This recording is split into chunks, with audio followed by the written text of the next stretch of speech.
صدری ویسر لی امری واحلل عقدۃ من لسانی یفقهوا قولی اللهم لا سهل الا ما جعلته سهلا وانت تجعل الحزن اذا شئت سهلا۔ 13ویں سپارے کا آغاز ہوتا ہے اور سورہ یوسف کا تسلسل جاری ہے۔ 12ویں سپارے کا اختتام یہاں پر ہوا تھا کہ جب حضرت یوسف علیہ السلام نے بادشاہ کو اس کے خواب کی تعبیر بتا دی اور بادشاہ نے حضرت یوسف علیہ السلام کو بلوایا، تو حضرت یوسف نے اپنی بے گناہی ثابت کرنے کے لیے یہ شرط رکھی کہ ان عورتوں کو بلایا جائے جنہوں نے حضرت یوسف علیہ السلام پہ الزام لگایا تھا، اور پھر حضرت یوسف علیہ السلام کی بے گناہی ثابت کی جائے۔ ان عورتوں نے پھر حضرت یوسف علیہ السلام کے حق میں بیان دیا کہ وہ پاک دامن ہیں، اور یہاں پر 12ویں سپارے کا اختتام ہوا تھا۔ 13ویں سپارے کا آغاز اسی بات سے ہوتا ہے، اور جب حضرت یوسف علیہ السلام کی بے گناہی ثابت ہو جاتی ہے تو حضرت یوسف علیہ السلام فرماتے ہیں کہ اپنے نفس سے میں بھی بری نہیں ہوں، بے شک نفس امارہ تو بری چیزوں کی طرف ہی اکساتا ہے، اور اس کی چالوں سے بچتے صرف وہی لوگ ہیں جن پر میرا رب رحم کرے، اور میرا رب بڑا غفور الرحیم ہے۔ اس کے بعد بادشاہ نے حضرت یوسف علیہ السلام کو مصر میں رہنے کی جگہ دی اور ان کو ایک مقام دیا۔ حضرت یوسف علیہ السلام نے اس سے کہا کہ مجھے زمین کے خزانوں کا مالک بنا دیجیے۔ اس کے بعد حضرت یوسف کے بھائیوں کے مصر آنے اور ان کے درمیان پیش آنے والے واقعات کو ذکر کیا جاتا ہے۔ حضرت یوسف نے جو خواب دیکھا تھا اس کی تعبیر کے مطابق جب قحط کے زمانے میں حضرت یوسف علیہ السلام کے بھائی غلہ لینے کے لیے مصر آئے تو حضرت یوسف نے انہیں پہچان لیا، لیکن وہ انہیں نہ پہچان سکے۔ حضرت یوسف علیہ السلام نے ان کے سامان میں چپکے سے ان کا مال بھی رکھوا دیا اور کہا کہ اگلی بار اپنے چھوٹے بھائی بنیامین کو بھی ساتھ لانا، ورنہ تمہیں غلہ نہ ملے گا۔ جب بھائی واپس پہنچے تو انہوں نے والد حضرت یعقوب علیہ السلام سے بنیامین کو ساتھ لے جانے کی اجازت مانگی۔ حضرت یعقوب علیہ السلام نے انکار کیا، مگر جب انہوں نے پچھلی بار دیا گیا مال واپس دیکھا تو مجبوراً ہو کر شرط رکھی کہ اللہ کی قسم اٹھا کر وعدہ کرو کہ بنیامین کو واپس لاؤ گے۔ یعقوب علیہ السلام نے اپنے بیٹے کو الگ الگ دروازوں سے داخل ہونے کا مشورہ دیا تاکہ نظر بد سے محفوظ رہیں۔ پھر جب حضرت یوسف کے بھائی دوسری دفعہ غلہ لینے مصر پہنچے تو حضرت یوسف نے بنیامین کو اپنے قریب کر لیا اور راز کی باتیں کی۔ پھر ایک جال کے تحت بنیامین کے سامان میں شاہی پیمانہ رکھوا دیا گیا اور اعلان کرایا کہ جس کے پاس سے پیمانہ نکلے گا وہ غلام بنا لیا جائے گا۔ جب تلاشی ہوئی تو بنیامین کے سامان سے پیمانہ برآمد ہوا اور بھائی حیران و پریشان ہو گئے۔ بھائیوں نے بنیامین کو چھوڑنے کی درخواست کی مگر انکار کر دیا گیا۔ بڑے بھائی نے کہا کہ میں واپس نہیں جاؤں گا جب تک کہ یعقوب علیہ السلام اجازت نہ دے دیں۔ باقی بھائی گھر واپس پہنچے اور والد کو سارا واقعہ سنایا۔ حضرت یعقوب علیہ السلام کو یہ سن کر شدید غم ہوا اور انہوں نے کہا کہ میں صرف اللہ سے مدد مانگتا ہوں۔ وہ یوسف علیہ السلام کی جدائی میں پہلے ہی بینائی کھو چکے تھے اور اب بنیامین کی جدائی نے ان کے غم کو اور بڑھا دیا۔ اس کے بعد یعقوب علیہ السلام نے بیٹوں کو پھر سے مصر جانے اور یوسف علیہ السلام اور بنیامین کی تلاش کا حکم دیا۔ جب وہ مصر پہنچے تو حضرت یوسف علیہ السلام نے خود کو ظاہر کر دیا اور کہا میں یوسف ہوں اور یہ میرا بھائی یامین ہے۔ بھائی نادم ہوئے مگر یوسف نے انہیں معاف کر دیا اور والد کے پاس جانے کو کہا۔ حضرت یوسف علیہ السلام نے اپنی قمیض دی اور کہا اسے والد کے چہرے پر رکھنا، ان کی بینائی واپس آ جائے گی۔ پھر جب یوسف علیہ السلام کے بھائی قمیص لے کر کنعان پہنچے اور اسے حضرت یعقوب علیہ السلام کے چہرے پہ رکھا تو ان کی بینائی بحال ہو گئی۔ انہوں نے فوراً کہا کہ میں پہلے ہی محسوس کر رہا تھا کہ یوسف زندہ ہے، مگر تم لوگ میری بات نہیں مانتے تھے۔ پھر حضرت یعقوب علیہ السلام نے حضرت یوسف کے بھائیوں کے حوالے سے اللہ سبحانہ و تعالیٰ سے مغفرت طلب کی کیونکہ وہ بہت رحم کرنے والا ہے۔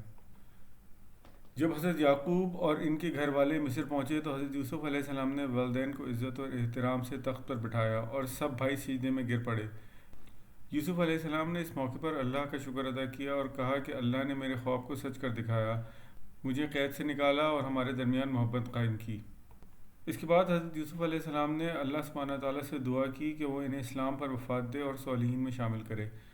اس کے بعد اللہ سبحانہ تعالیٰ نبی کریم صلی اللہ علیہ وآلہ وسلم کو مخاطب کر کے فرماتے ہیں کہ یہ سب غیب کی خبریں ہیں جو وحی کے ذریعے آپ کو بتائی جا رہی ہیں۔ سورت کے آخر میں اللہ سبحانہ تعالیٰ فرماتے ہیں کہ اکثر لوگ باوجود واضح نشانیوں کی ایمان نہیں لاتے۔ دنیا کے بہت سے گزرے ہوئے واقعات میں عقل والوں کے لیے نصیحت ہے۔ حضرت یوسف علیہ السلام کی پوری کہانی میں صبر، استقامت، معافی اور اللہ کی رحمت کی روشن مثال موجود ہے جو ایمان والوں کے لیے مشعل راہ ہے۔ سورہ یوسف یہاں پہ ختم ہوتی ہے اور سورہ یوسف کے بعد سورہ رات کا آغاز ہوتا ہے۔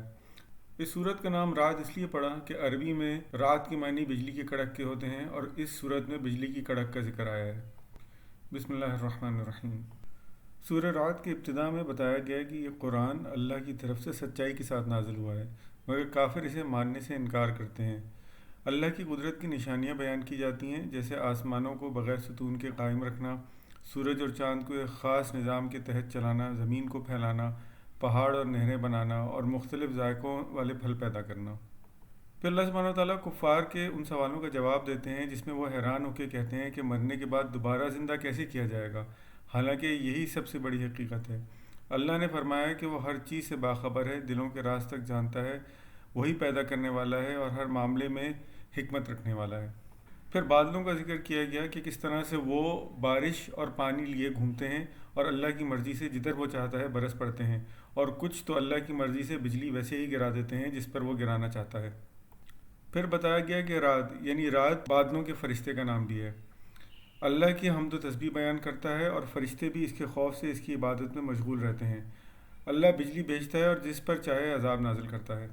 اس کے بعد اللہ سبحانہ وتعالیٰ حق اور باطل کی مثال بیان کرتے ہیں، جیسے پانی کے بہاؤ میں جھاگ اٹھتی ہے مگر اصل فائدہ مند چیز پانی ہوتا ہے، ویسے ہی باطل مٹ جاتا ہے اور حق باقی رہتا ہے۔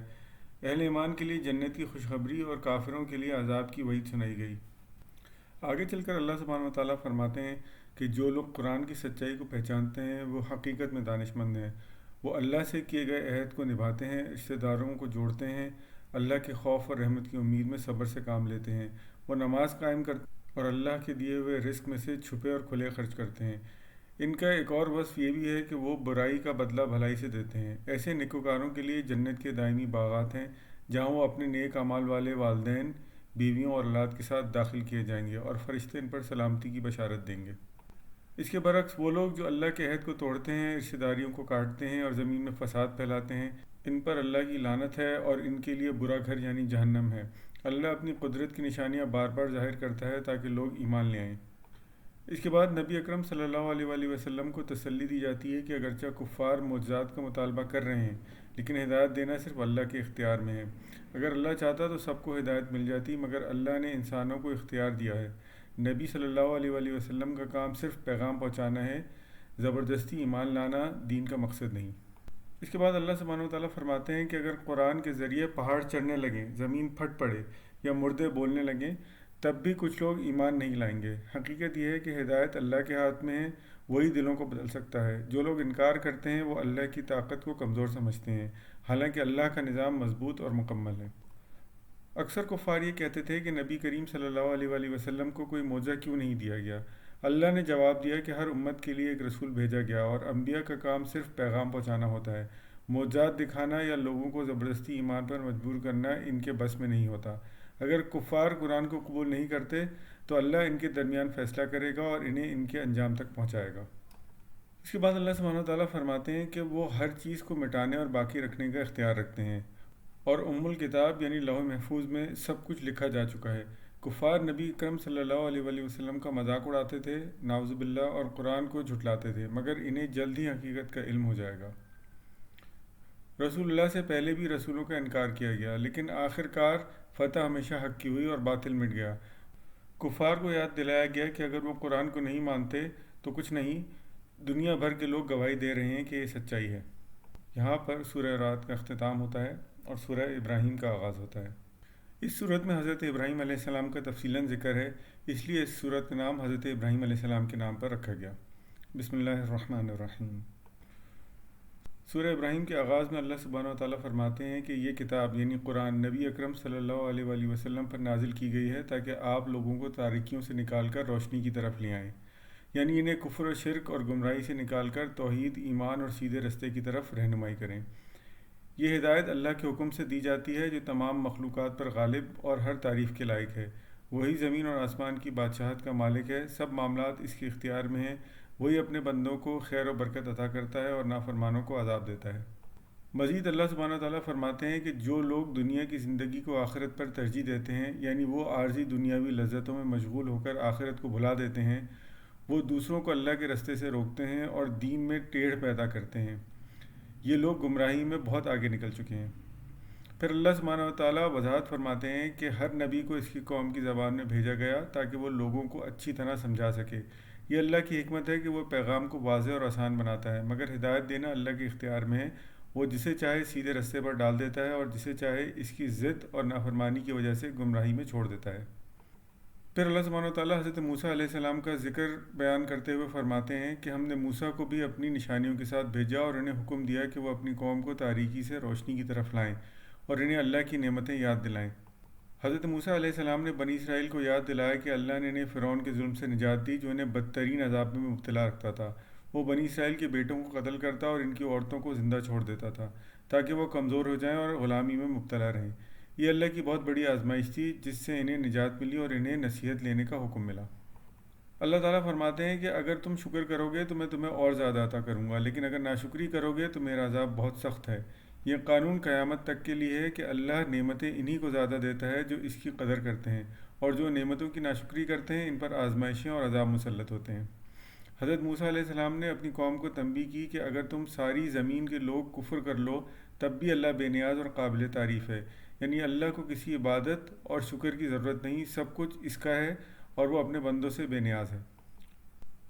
مزید اللہ سبحانہ وتعالیٰ بنی اسرائیل کو نصیحت دیتے ہیں کہ ان سے پہلے قوم نوح، عاد، سمود اور دوسری امتیں بھی رسولوں کو جھٹلا چکی ہیں، اور دیکھو ان کا کیا انجام ہوا۔ وہ بڑی طاقتور اور کثیر تعداد میں تھیں، لیکن جب انہوں نے اللہ کی آیت کو جھٹلایا اور نافرمانی پر اصرار کیا تو ان پر ہلاکت نازل کر دی گئی۔ یہ ذکر اس لیے کیا گیا تاکہ لوگ گزشتہ قوموں کے انجام سے سبق حاصل کریں اور حق کی مخالفت کرنے سے باز آ جائیں، کیونکہ اللہ کا عذاب نافرمانوں کے لیے یقینی ہے۔ آگے چل کر اللہ سبحانہ تعالیٰ فرماتے ہیں کہ رسولوں نے اپنی قوم کو توحید کی دعوت دی اور کہا، کیا تمہیں اس میں کوئی شک ہے کہ آسمانوں اور زمین کا پیدا کرنے والا ایک ہی اللہ ہے؟ وہ تمہیں بخشنے کے لیے بلاتا ہے مگر تم کفر میں ضد کر رہے ہو۔ کفار نے انبیاء کو دھمکیاں دیں کہ اگر وہ اپنی دعوت سے باز نہ آئے تو انہیں جلا وطن کر دیا جائے گا، مگر اللہ نے رسولوں کو تسلی دی اگر وہ ثابت قدم رہے تو آخرکار کافروں کا انجام تباہی ہوگا اور زمین صالحین کو دی جائے گی۔ کفار نے اللہ کے عذاب کو جھٹلایا مگر ان کی چالیں خود ان پر پلٹ گئیں۔ اللہ نے واضح فرمایا ہے کہ انجام ہمیشہ متقی لوگوں کے حق میں ہے۔ اللہ سبحانہ تعالیٰ نے کافروں کی نیکیوں کی مثال خاکستر، راکھ سے دی جو طوفانی ہوا میں اڑ جاتی ہے، یعنی ان کے اعمال کا کوئی فائدہ نہیں ہوگا، سب برباد ہو جائے گا۔ مزید اللہ سبحانہ تعالیٰ فرماتے ہیں کہ اس نے آسمان اور زمین کو حکمت کے ساتھ پیدا کیا، اگر وہ چاہے تو سب کو فنا کر سکتا ہے اور قیامت کے دن سب اسی کے حضور پیش ہوں گے۔ اس کے بعد بیان کیا گیا کہ قیامت کے دن مشرکین کے جھوٹے معبود بھی ان کا انکار کر دیں گے اور کہیں گے کہ ہم نے تمہیں عبادت کے لیے نہیں کہا تھا۔ پھر گمراہ لوگ اللہ سے درخواست کریں گے کہ وہ انہیں دوبارہ دنیا میں بھیج دے تاکہ وہ نیک عمل کریں، مگر انہیں کوئی دوسرا موقع نہیں ملے گا۔ مزید اللہ سبحانہ تعالیٰ نے پاکیزہ بات، ایمان اور توحید کو ایک مضبوط درخت کی طرح قرار دیا جس کی جڑیں زمین میں مضبوط ہیں اور جس کی شاخیں آسمان کی طرف بلند ہوتی ہیں۔ یہ درخت ہمیشہ فائدہ دیتا ہے، یعنی ایمان لانے والا ہمیشہ بھلائی پائے گا۔ اس کے برعکس کفار کو ایک کمزور درخت کی طرح کہا گیا جو جڑوں سے اکھاڑ دیا جاتا ہے اور بے وزن ہو جاتا ہے، یعنی کفار کی کوئی حقیقت نہیں ہوگی۔ پھر آگے چل کر ان لوگوں کا ذکر آتا ہے جو اللہ کی نعمتوں کو پا کر بھی ناشکری کرتے ہیں اور دوسروں کو بھی گمراہی کی طرف بلاتے ہیں۔ یہ لوگ جہنم میں داخل کیے جائیں گے جہاں انہیں اذیت ناک عذاب دیا جائے گا۔ اللہ سبحانہ وتعالیٰ نے نبی اکرم صلی اللہ علیہ وآلہ وسلم کو حکم دیا کہ وہ مومنین کو نصیحت کریں کہ وہ نماز قائم کریں اور اللہ کی راہ میں خفیہ اور اعلانیہ خرچ کریں۔ پھر حضرت ابراہیم علیہ السلام کا واقعہ ذکر کیا جاتا ہے جب انہوں نے اللہ سبحانہ وتعالیٰ سے دعا کی، اے میرے اللہ، انہوں نے تجھے چھوڑ کر ان بتوں کو اپنا معبود بنا لیا ہے، اب تو چاہے تو انہیں معاف کر دے اور چاہے تو ان سے بدلہ لے، بہرحال یہ تیرے بندے ہیں۔ اور اے میرے رب، میں نے اپنی بیوی اور بچوں کو تیرے حکم کے مطابق ایسی جگہ چھوڑ دیا ہے جہاں پر کوئی سبزہ نہیں اگتا، یعنی تیرے گھر کے پاس، اور یہ میں نے اس لیے کیا ہے تاکہ وہ نماز قائم کریں، بس تو لوگوں کے دلوں کو ان کی طرف موڑ دے اور ان کو رزق عطا کر تاکہ وہ شکر گزار ہوں۔ اے میرے رب، تو میرے چھپے ہوئے اور اعلانیہ تمام رازوں سے واقف ہے، اور تجھ سے کوئی شے نہیں چھپ سکتی، چاہے زمین میں ہو یا آسمان میں ہو۔ تو نے ہی اس بڑھاپے کی عمر میں مجھے اسماعیل اور اسحاق عطا کیے اور اس پر میں تیرا شکر گزار ہوں، بے شک تو دعاؤں کو سننے والا ہے۔ اے میرے رب، مجھے نماز کا پابند بنا اور میری اولادوں کو بھی، اور میری دعا کو قبول کر، اور مغفرت فرما دے میرے والدین کی بھی اور مومنین کی بھی اس حساب کے دن۔ پھر اس کے بعد قیامت کا ذکر آتا ہے جب زمین اور آسمان بدل دیے جائیں گے اور سب لوگ اللہ کے سامنے پیش ہوں گے۔ مجرم زنجیروں میں جکڑے جائیں گے، ان کے چہروں کو آگ جھلس دے گی اور انہیں کھولتا ہوا پانی پلایا جائے گا۔ نبی اکرم صلی اللہ علیہ وآلہ وسلم کو تسلی دی گئی کہ یہ قرآن حق ہے اور جو لوگ اسے جھٹلائیں گے انہیں سخت انجام کا سامنا کرنا پڑے گا۔ قیامت کے دن ظالم لوگ خوف کے عالم میں ہوں گے، ان کی نظریں نیچے ہوں گی اور وہ کچھ بھی نہ بول سکیں گے۔ پھر اللہ نے واضح کیا کہ یہ قرآن انسانوں کے لیے پیغام اور ہدایت ہے۔ لوگ خود فیصلہ کریں گے وہ ایمان لائیں گے یا کفر کریں گے، کیونکہ اللہ کے وعدے کبھی ٹل نہیں سکتے، اور کافروں کا انجام جہنم ہی ہے۔ یہاں پر 13واں سپارہ ختم ہوتا ہے۔ صدق اللہ العظیم۔